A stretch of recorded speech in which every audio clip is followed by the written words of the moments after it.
할렐루야. 온라인 예배에 오신 여러분을 주님의 이름으로 환영합니다. 사랑하고 축복합니다. 이 시간 영과 진리로 예배하실 때 하나님께 찬송 올려드리겠습니다.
다 같이 기도하시겠습니다. 전능하시고 자비로우신 하나님 아버지, 예수님이 처음 오셨을 때와 예수님이 다시 오시기 전, 바로 지금이 말세인 줄 믿습니다. 언제 주님이 오실는지 알 수 없지만 그러나 언젠가는 꼭 오신다는 믿음을 고백합니다. 주님께서 창조하시고 섭리하시는 이 세상에 참된 그리스도의 통치가 이루어지기까지 오늘도 믿음의 역사는 계속될 줄 믿습니다. 주님,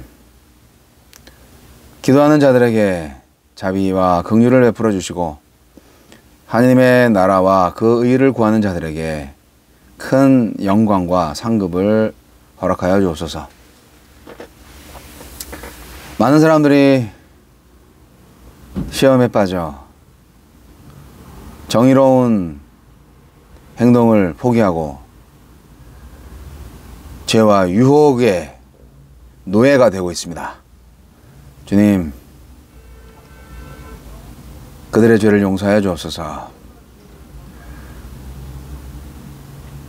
우리가 사는 인생의 시간이 너무나 짧고 귀중한데 이 아까운 시간들을 인간을 위해서, 인간의 행복과 쾌락을 위해서 사용하는 것도 좋지만, 그러나 우리를 창조하시고 우리를 구원하신 하느님의 영광을 위해서 사용하는 것이 더 지혜롭고 더 아름다운, 더 풍성한 천국을 준비하는 일이기에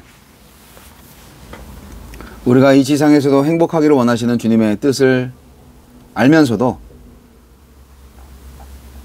다가올 미래에 주님께서 참된 정의와 사랑의 심판주로 오실 것을 잘 준비할 수 있는 저희들 되기를 원합니다.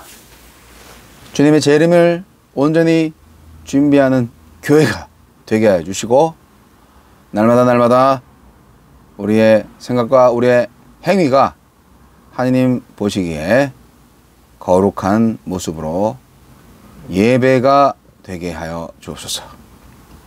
오늘 온라인 예배에 참여하는 모든 지체들 마음속에 주님이 마지막 오실 그때까지 늘 깨어 기도하며 하나님께 영광의 찬송을 불러드리겠다고 새롭게 결단하는 지체들이 되게 하여 주옵소서. 예수님 이름으로 기도합니다. 아멘.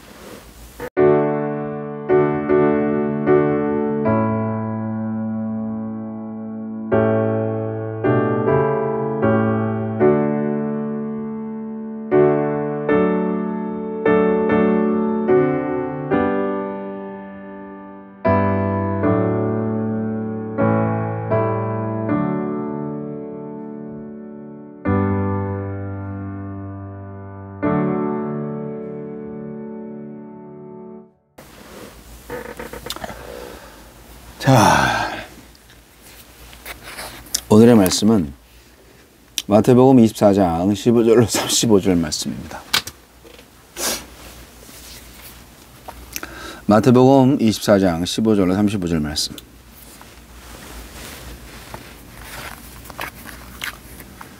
그러므로 너희가 선지자 다니엘이 말한 바 멸망에 가증한 것이 거룩한 곳에 선 것을 보거든 그때 유대에 있는 자들은 산으로 도망할지어다. 지붕 위에 있는 자는 집 안에 있는 물건을 가지러 내려가지 말며 밭에 있는 자는 겉옷을 가지러 뒤로 돌이키지 말지어다.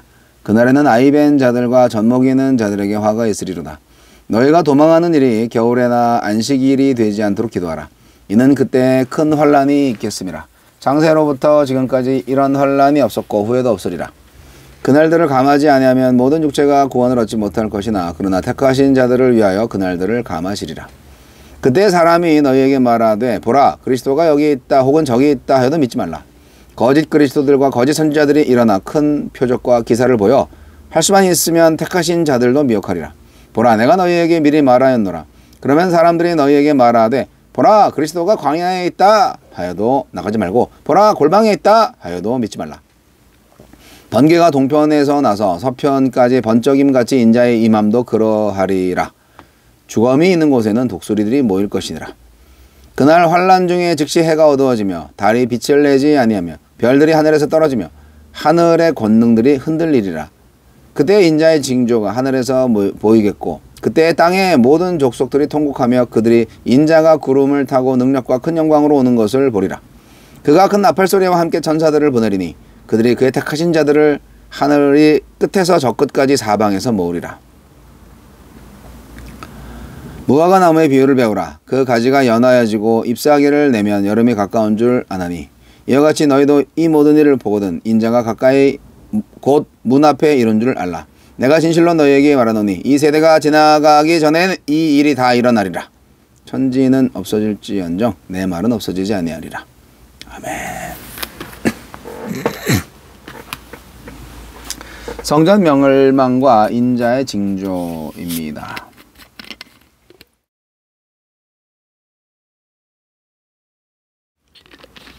예수님은 성전 파괴의 시기를 묻는 질문에 대답을 하시고 유대 땅에서 일어날 일들을 알려주신 후에 그런 일이 있더라도 인자의 재림은 아니라고 경고하십니다. 다니엘 11장 31절과 12장 11절에 멸망에 가증한 것이라고 예언한 게 있어요. 이게 BC 167년 그리스 군대가 성전에 우상을 세워두었던 일이 다시 반복될 거라고 예언하는 겁니다.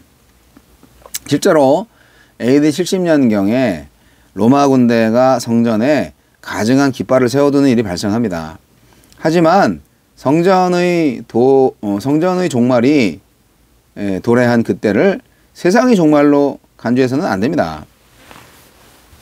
이 멸망에 가증한 것은 세상의 끝이 왔으니 결사항전하다가 성전과 함께 최후를 맞이하라 하는 징조가 아닙니다. 예루살렘 밖으로 달아나라는 신호입니다.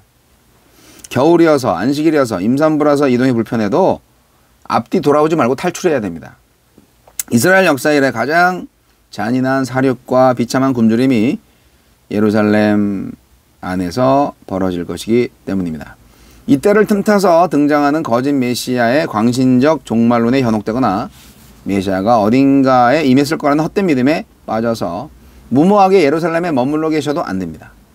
어디서나 보이는 번개처럼 또렷하지 않다면, 죽음에 임하는 독수리의 모습처럼 명백하지 않다면 그리스도의 재림이 아닙니다. 해가 어두워지며 하늘의 권능들이 흔들리는 것, 이런 표현들이요, 이거는 세상의 종말이 아닌 국가와 도시의 패망에 대한 묘사입니다. 인자가 구름을 타고 오는 것, 이거는 재림이 아닌 세상이 무시했던 그분이 다니엘이 예언한 인자로 당당히 인정받는 반전을 상징하는 말씀입니다. 성전이 파괴되는 날 메시아를 죽이는 데 동참했던 백성들은 후회하고 통곡할 것입니다. 성전 파괴는 예수님이 진정으로 하느님 아들이시고 새로운 성전이시며 온 열방을 다스리고 심판할 권세를 하느님께 받은 인자이심을 입증하는 사건이 됩니다. 이스라엘 백성을 성전으로 모으던 나팔소리는 온 열방을 하느님 나라로 초청하는 나팔소리가 될 것입니다. 이 모든 징조와 성전 멸망은 이 세대가 지나가기 전에 이루겠다고 약속하십니다. 실제로 이 말씀을 주신 후에 약 40년 후에 로마는 예루살렘과 성전을 파괴했습니다. 하지만 세상 끝, 즉 주님의 완전한 재림과 세상을 구원한 구원과 심판의 역사는 아직 남았습니다. 여름을 알리는 무화과 나무 잎사귀 같은 징조들이 점점 많아지고 있습니다. 마태복음 24장, 25장 이 두 장이 종말에 관한 얘기를 하는 건데요. 1차적으로는 예루살렘 멸망을 예언하고 계십니다. 그리고 궁극적으로는 언젠가 오실 예수님의 재림 때 이루어질 최후의 종말에 대해서도 예언하고 있습니다. 예루살렘의 멸망을 통해서 최후의 종말에 대한 상상도 하겠죠, 유대인들이. 마귀의 미혹을 피하고 마귀에게 틈을 주지 않으려면 어떻게 해야 됩니까? 마르틴 루터는 이런 말을 했어요. 인간의 마음을 맷돌에 비유했죠. 맷돌에 밀을 갈고 갈면 밀가루가 나오지만 곡식을 넣지 않고 돌리면 맷돌이 닳아 마모된다고 말을 했어요. 루터가 말하는 곡식은 뭐죠? 당연히 하느님의 말씀입니다. 인생의 어두운 밤을 지날 때 마음의 맷돌에 넣고 돌릴 한 말씀이 필요한 거죠. 한 말씀이 있는 사람은 마귀를 이길 수 있지만 맷돌에 넣을 곡식이 없는 사람은 맷돌만 돌리게 됩니다. 그럴 때 자신 안에 침잠하게 되고 자기 생각에 빠지게 됩니다. 이럴 때 무조건 밖으로 나와야 합니다. 마르틴 루터가 말한 것처럼 돼지우리라도 들어가야 합니다. 돼지우리가 상징하는 것이 뭡니까? 그는 단순 노동의 유익을 알고 있었던 것 같아요. 뜨개질이나 청소할 때 또 어느새 그런 단순 노동을 할 때 그때 잡념이 싹 사라지죠. 어두운 감정이 사라집니다. 밥하고 빨래하고 설거지하고 화초를 가꾸고 방을 청소하는 일이 단순 노동이죠. 그거는 마귀를 물리치는 강력한 무기입니다. 정신적 노동과 육체적 노동의 균형을 유지하는 게 중요하죠. 뭐 찬송가를 부르면서 청소할 때 마귀는 저만큼 도망가는 거예요. 물건을 제자리에 놓고 가지런히 정돈될 때 우리의 영혼도 같이 조율됩니다. 물론 하나님은 정돈된 곳에도 계시지만 돼지우리에도 계십니다. 자, 힘들고 어려운 시대를 우리가 가고 있는데 방앗간의 맷돌 같은 인간의 마음을 다시 한번 생각해 보시면서 자, 이 우리 성도님들이 마음에 담고 살아야 할 그 말씀을 담지 않으면 내 마음의 빈 공간에 하나님이 와 계셔야 되는데 그렇지 않으면 그 빈 공간에 결국 마귀가 들어와서 온갖 악한 생각을 하게 하고 유혹과 환란을 막 쏟아부어요 거기에다가. 그리고 이제 그게 마음 밖으로 나오게 만들죠. 그러면 우리가 이제 악인이 되는 거죠. 시대를 분별하시기 바랍니다. 우리는 시대를 분별해서 마지막 때를 준비할 수 있는 믿음을 필요로 합니다. 마지막 때를 대비하기 위해서 우리한테는 어떤 믿음이 필요합니까? 뭐 큰 믿음이 필요하죠. 유대인들이 가장 좋아했고 사랑했고 그리고 존경했던 그리고 아주 그냥 프라우드했던 그런 건축물이 성전이었습니다. 성전이 막 금박도 씌우고 되게 오랫동안 지었어요. 헤롯 대왕이 유대인들의 환심을 사려고 성전을 지어줬습니다. 근데 이 성전이 치욕을 당합니다. 뭐 그건 당연한 거죠. 하나님의 아들을 능멸하더니 결국 가증한 것에 유린당하고 마는 거죠. 근데 그것이 어떻게 보면 유례 없는 환란의 시작이죠. 예루살렘은 철저히 멸망했습니다. 예. 여러분, 임박한 심판에서 우리가 바랄 게 뭔가요? 요행인가요? 그런 일은 없습니다. 그냥 말씀과 상황으로 하나님께서 경고하실 때 그 경고를 잘 따라야 합니다. 도망가야 됩니다. 하지만 천지는 없어져도 천지를 창조하신 주님의 말씀은 없어지지 않음을 믿습니다. 말씀은 사라지지 않고 사건을 일으킵니다. 구약의 예언이 성취되었듯이 재림과 최후 심판에 대한 말씀도 그냥 땅에 떨어지지 않습니다. 단 한마디도 땅에 떨어지지 않고 다 이루어질 것입니다. 할렐루야. 그래서 우리는 재림의 예언에 대한 말씀을 잘 새겨들어야 합니다. 곧 오니까요. 예수님의 예언에 따라서 멸망했듯이 성전이 멸망했듯이 이 세상도 멸망할 겁니다. 이 마태복음 24장은 아주 무서운 내용으로 가득 차 있습니다. 25장까지 되어 있는데 예루살렘이 멸망할 거라고 예수님이 예언했을 때 제자들이 그걸 다 제대로 들었을까요? 네. 그때 도래할 환란은요, 아무도 피할 수 없는 환란이었고, 그리고 그 환란은 창세로부터 종말에 이르기까지 전무후무할 정도의 잔인함으로 다가오는 그런 환란이었습니다. 기록적으로도요, AD 70년 예루살렘이 멸망했을 때 포로로 잡혀간 사람이 97,000명에 달했다고 하고요. 죽은 사람이 110만 명에 달했다고 합니다. 당시 인구 숫자로 보면, 인구 비율로 보면은 그 엄청난 숫자이기 때문에요. 이러한 사실이 당시 유대인들한테 세상의 종말로 여겨졌을 수도 있습니다. 예수님은 이 엄청난 환란을 틈타서 정말 그 각종 이단들, 거짓 그리스도들이 판을 칠 거라고 말씀을 하셨습니다. 조심해라 하신 건데요. 어쨌든 그러한 그 심판, 환란 이런 게 오면은 급하죠. 빨리 도망가야 됩니다. 예수님께서 이렇게 예루살렘 멸망을 예언하시면서 우리는 이 멸망의 예언을 통해서 앞으로 오실 예수님의 심판을 기대합니다. 사랑하는 성도 여러분,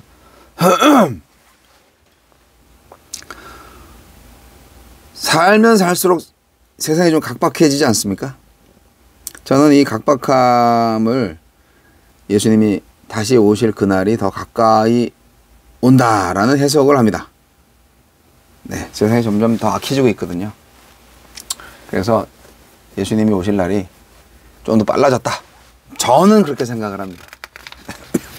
그러니까 종말의 징조를 좀 알아봐야 합니다.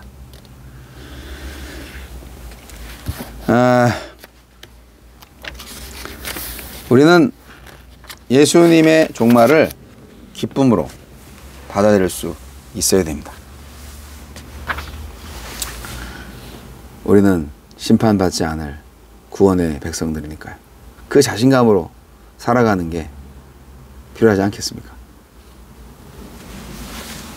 종말의 시대 예수님의 구원을 기쁨으로 누리시기 바랍니다. 기도하겠습니다. 하나님 아버지, 힘들고 어려운 시대입니다.